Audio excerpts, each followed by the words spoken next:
Magandang gabi mga kaibigan.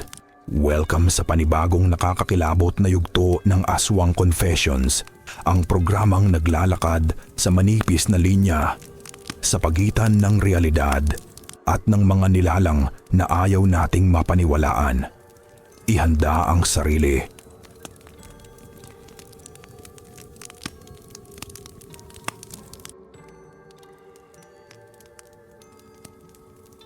Ang kwentong maririnig nyo ngayong gabi, nangyari mismo sa Davao City.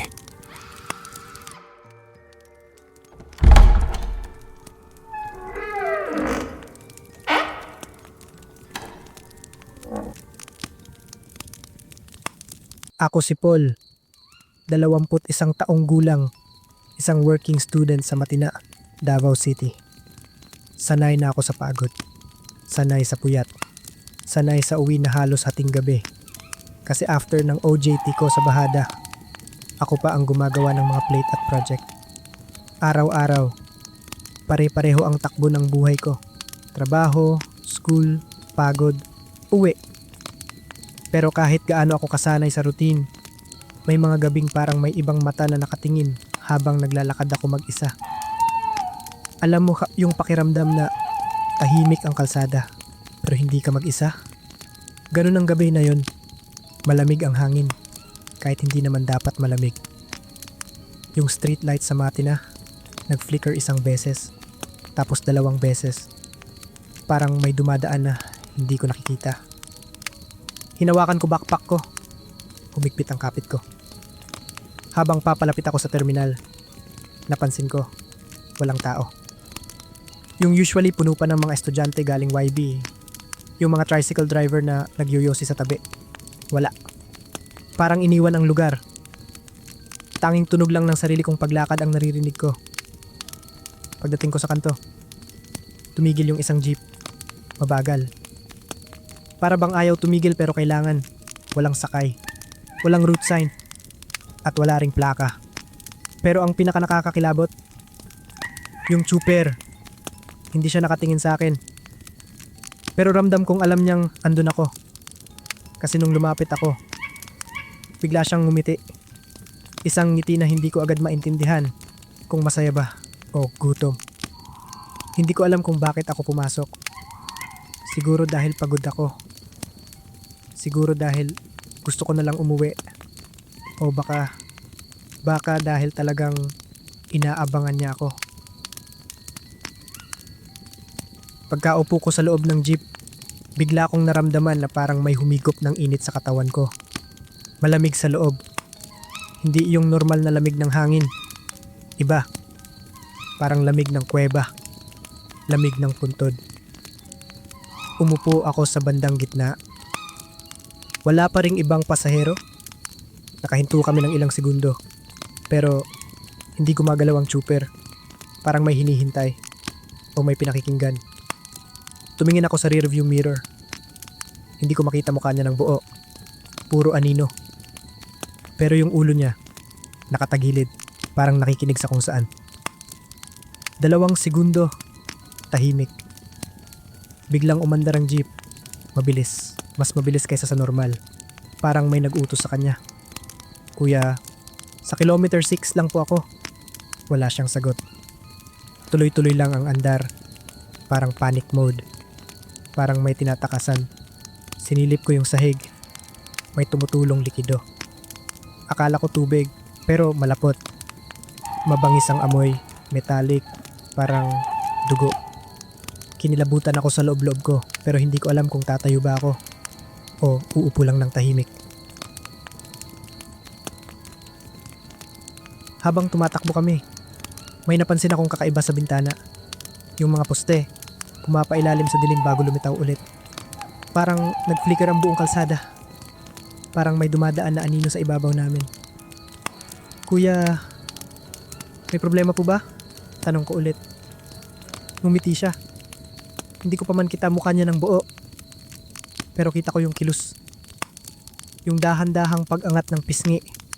Yung pangit-ngit ng panga. Tapos may narinig akong tunog. Hindi galing makina. Hindi galing gulong. Tunog na parang kumakaluskos na balat sa metal. Tumingala ako. May gumagapang. Dahan-dahan. Mahaba ang kaluskos. Parang may paa. Matutulis kumakayot. Mas lalo akong umatras sa kinauupuan ko. Pero sa salamin sa harap, doon ko nakita yung kamay ng super. Yung kuko niya, sobrang haba. Hindi pa ako sigurado noon. Iniisip ko baka madumi lang. Baka shadow lang. Pero habang humihigpit ang kapit niya sa manibela, naririnig ko yung pagkaskas ng kuko niya sa plastic cover. Matinis. Parang pakayod ng hayop. Hindi ako nagsasalita. Hindi ako gumagalaw. Pero sa loob-loob ko, tumitibok na yung dibdib ko ng parang gusto nang kumawala. At dun ko napansin, hindi kami dumadaan sa dapat naming daan. Hindi ito kilometer 6. Hindi rin ito bypass road. Parang ibang kalsada. Mas madilim. Mas tahimik. Mas patay. Habang umaandar kami, napansin ko ring wala na kaming kasalubong na sasakyan. 12:00 na dapat. Pero sa Davao kahit 10 oras, may dumadaan pa ring motorsiklo, taxi, kahit tricycle. Pero noong gabing kadyan niyon, parang kami lang ang gumagalaw sa buong lungsod. Parang lahat ng buhay, umiwas sa rutang dinaanan namin. Sa gilid ng mata ko, may nakita akong gumalaw sa ilalim ng upuan. Mabilis lang, parang ekta ng anino. Lumapit ako ng bahagya, nagkunwaring inaabot ang bag ko para tingnan. At doon ko nakita hibla, mahaba, manipis, maitim. Parang buhok ng hayop, nakabalot sa gilid ng upuan, parang kumikilos kahit walang hangin. Nilunok ko yung kaba ko, naghintay, pinakinggan ang tunog ng jeep. At doon ko narinig ang isa pang bagay na mas nakakatindig balahibo kaysa kanina. Maliit, mahinang paghinga, hindi galing sa trooper, hindi rin sa akin. Galing siya sa ilalim ng upuan, manipis, pero mabilis, parang hinihingal. Parang may isa pang nilalang na nakasabit sa ilalim namin, sumasabay sa takbo ng jeep. Nang sumilip ako ulit sa rearview mirror, doon nagsimula ang lahat. Sa wakas, nakita ko mukha niya ng buo. Hindi pula agad yung mata niya, hindi kagaya sa pelikula. Normal pa nung una, pero sobrang liwanag, parang hindi kumukurap, parang galit. Pero habang tumatakbo yung jeep, unti-unti siyang nagbabago. Hindi sa biglang halimaw, hindi sa theatrical na transformation. Dahan-dahan, totoo. Parang may sumisingit na gutom sa ilalim ng balat niya. Yung ilong niya, humahabol ng hangin, parang inaamoy ako. Nakita ko rin yung panga niya, masyadong tense. Yung ugat sa gilid, kumikibot-kibot, parang pinipigilan niya sarili niya o baka pinipigilan niya munang ngumanga. Bigla siyang nagsalita, paos, mababa, parang pinipilit lumabas. Matagal kitang inabangan. Nagtinginan kami sa salamin. At doon ko nakita, hindi normal yung mata niya. Hindi siya nagliwanag sa pula kagaya ng mga kwento. Pero may kakaiba sa loob. Parang may aninong gumagalaw sa mismong pupil niya. Inangat niya ang kamay niya sa manibela. Doon ko napansin yung kuko, mahaba, hindi pantay, parang laging ginagamit pang kalmot. Hindi manicure, hindi sugat, para siyang ginagamit pang punit ng balat. Hindi ko na napigilang magtanong, "Kuya, ano ka?" Hindi ko in-expect sa sagot siya. Pero ngumiti siya, hindi pang halimaw, hindi malapad. Yung nangiting alam mong mali, dahil masyado itong tahimik. Sabi nila, tao ako kung magpapakabait ako. Pero pag gutom na gutom ako, kung ayaw kong mamatay sa gutom, hindi na. Napalunok ako. Hindi ako makagalaw. Hindi ako makahinga. Kasi hindi ito yung exaggerated na halimaw. Hindi ito yung may pakpak o humahaba ang dila ng 1 metro. Hindi. Mas nakakatakot kasi pwede siyang maglakad sa tabi mo sa kalsada at hindi mo malalaman. Tumingala ako, yung kaluskos sa bubong ng jeep lumakas. Pero hindi siya gumalaw. Wala siyang pakialam doon. Parang normal na sa kanya yung may kasama siyang gumagapang na nilalang. Bigla siyang huminto. Walang prino screech. Walang babala. Parang pinatay ang mundo. Kumiling ang jeep. Huminto ang lahat. Tapos tumingin siya sa akin. Hindi galit. Hindi galit talaga. Mas parang nagpasensya. Huwag kang lalabas. At yun ang pinakamalalang sinabi niya. Hindi kasi tunog warning. Tunog utos. Hinawakan niya yung manibela. Lumiyad bahagya ang balikat niya. At doon ko napansin. Butas ang likod ng shirt niya. May sugat. Malalim. Parang may gumapang papasok. Pagkatapos nun, kumunot yung ilong niya. Tumigil siya. Tumingin sa dilim. At sa sobrang tahimik ng lahat, narinig ko ito. May nilalang sa ilalim namin. At pareho silang gutom. Kung nakarating ka na hanggang dito, hinihiling namin na i-click mo ang like button. I-share at tulungan kaming maabot ang aming goal na 1,000 subscribers. Napakalaking bagay ng inyong suporta sa amin at lubos kaming nagpapasalamat sa inyo. Maraming salamat. Hindi ko na halos maramdaman ang kamay ko sa sobrang lamig. Pero mas kinilabutan ako sa isang bagay. Sa salamin ng jeep, may nakaupo sa tabi ko. Pero pag lumingon ako sa aktwal na upuan, wala. Parang doon ako nagsimulang mawalan ng hininga. Humigpit ang hawak ko sa bakal habang umahon ang jeep sa madilim na kalsada. Wala nang ibang sasakyan. Wala nang tao. Kami lang. Ako at yung chopper na hindi na gumagalaw para sa isang tao. May narinig akong mahina pero buo na tunog sa kanan ko. Hindi boses. Hindi tao. Parang paghinga na may kaluskos ng balat. Ayoko sanang tumingin. Pero ramdam ko, may mukha sa gilid ko. Nakadikit halos sa tenga ko. Hindi ko lang makita ng diretsyo. Para siyang nakatago sa mismong sulok ng paningin ko. Laging kasabay ng pag-angat ng balahibo ko. Doon ko napansin. Huminto ang jeep. Hindi sa sakayan. Hindi sa kanto. Sa gitna ng tulay, nag-inat ang chopper. Sobrang bagal.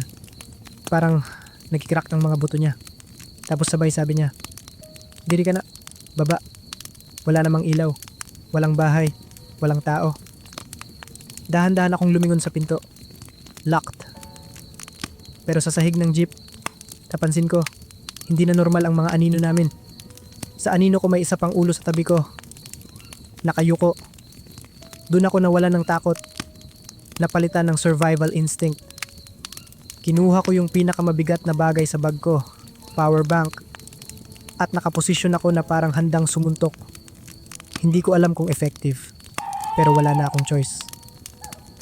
Pagkagulong ng jeep dahil umusad uli, may ilang segundo na lumuwag ang driver's side at doon ako pumwesto. Tumalon ako palabas habang umaandar pa. Pagbagsak ko sa kalsada, nagroll ako ng ilang ulit. Masakit. Kumapal ang alikabok sa mukha ko, pero buhay ako. Paglingon ko, nakatigil ang jeep. Nakasindi lang ang ilaw sa loob. Walang driver at wala ring kahit anong gumagalaw. Para bang matagal na siyang walang laman. Hindi ko na inintindi. Tumakbo ako ng buong lakas papunta sa pinakamalapit na barangay outpost. Habang ramdam ko pa rin ang malamig na hininga sa batok ko. Kahit wala na ako sa jeep. Pagkarating ko sa barangay outpost, halos hindi ako makasalita. Nanginginig pa rin yung tuhod ko. At basang-basa ng pawis. Ang likod ng polo ko kahit malamig ang hangin. "Hoy Dong, okay ka lang?"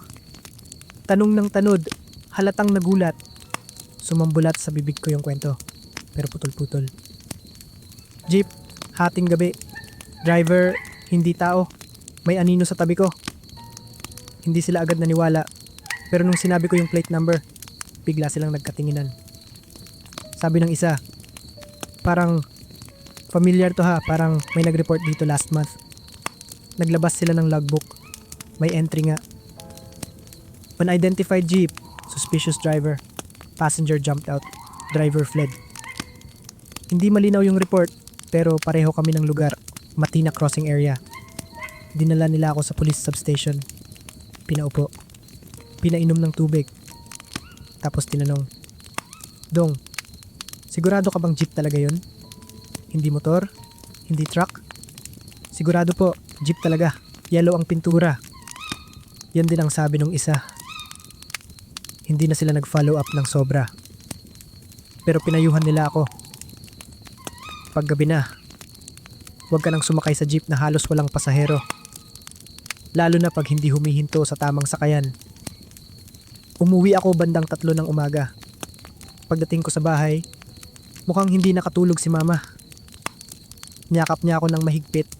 Tapos sabi niya, Anak, may mga jeep dito sa Davao na hindi na dapat sinasakyan pag oras na. Nanginig na naman ang sikmura ko. Hindi ko na tinanong kung bakit. Hindi rin ako nakatulog buong gabi. Kasi kahit nakahiga ako, ramdam ko pa rin yung mabigat na presensya sa tabi ko. Parang hindi pa tapos. Kinabukasan, pinuntahan ako ni Kuya Ramil. Tricycle driver na kapitbahay namin. Tahimik siya, pero seryoso yung muka. Paul, may nagkwento dati sa amin about sa jeep na, yan, umupo ako. Hindi ko alam kung gusto ko bang marinig. Matagal nang wala yung trooper noon. Sabi niya, mga 10 taon na. Nasagasaan sa bypass road. Kumalam yung sikmura ko. Pero yung jeep niya, minsan daw nakikita pa rin tumatakbo. Walang plaka, walang boundary, walang may-ari. Tapos tumingin siya diretso sa akin. Ang sabi ng matatanda, yun daw ang jeep na kumukuha ng pasaherong pagod, antok, or nag-iisa. Pag sumama ka, hindi ka na dapat makababa. Tumindig balahibo ko. Yung trooper, napaaga ang lunok ko. Ano raw itsura? Sagot niya, mabagal. Hindi mo raw makikita ng buo kasi hindi na siya buo. At doon pumasok yung realization na kinikilabutan pa rin ako hanggang ngayon. Huli na nung napansin kong ang jeep na sinakyan ko, walang plaka. At kahit anong pilit kong alalahanin, hindi ko maalala ang mukha ng trooper. Kahit nakatapat ko siya, parang wala talagang mukha. Bukas pa rin ang mga mata ko kahit nakahiga na sa kwarto. Tahimik, pero hindi normal na tahimik. 3 beses akong narinig magkatapat na tibok ng puso ko sa dibdib. At sa pagitan ng bawat tibok, parang may malamig na humihinga sa tabi ko. Hindi ko nakikita, pero ramdam ko. Nakaramdam ako ng titig kahit wala akong kausap. Parang may sumusubaybay sa bawat galaw ko sa buong bahay. Parang jeep na walang plaka, naglalakad sa tabi ko sa dilim. Hindi ako makatulog. Hindi ako makakalimot. Kasi kahit anong gawin ko, naririnig ko pa rin ang mabagal. Mabigat na boses sa likod ng isip ko. Hindi ka na makakalabas. Ay, hindi ka na makakababa. Hindi tao. Hindi hayop. At hindi ko alam kung kailan ito lilitaw muli. Pero alam ko, kahit lumipas ang gabi, kahit sumikat ang araw, ang kwento, hindi pa tapos. Kung nagustuhan mo ang kwentong ito, mag-subscribe ka sa channel na ito para sa iba pang mga aswang confessions, mga kwentong hango sa katotohanan at mga karanasang hindi mo gugustuhing maranasan. Ako si Kuya Boy at tandaan, kapag may kumatok sa gabi, siguraduhin mong tao muna bago mo buksan.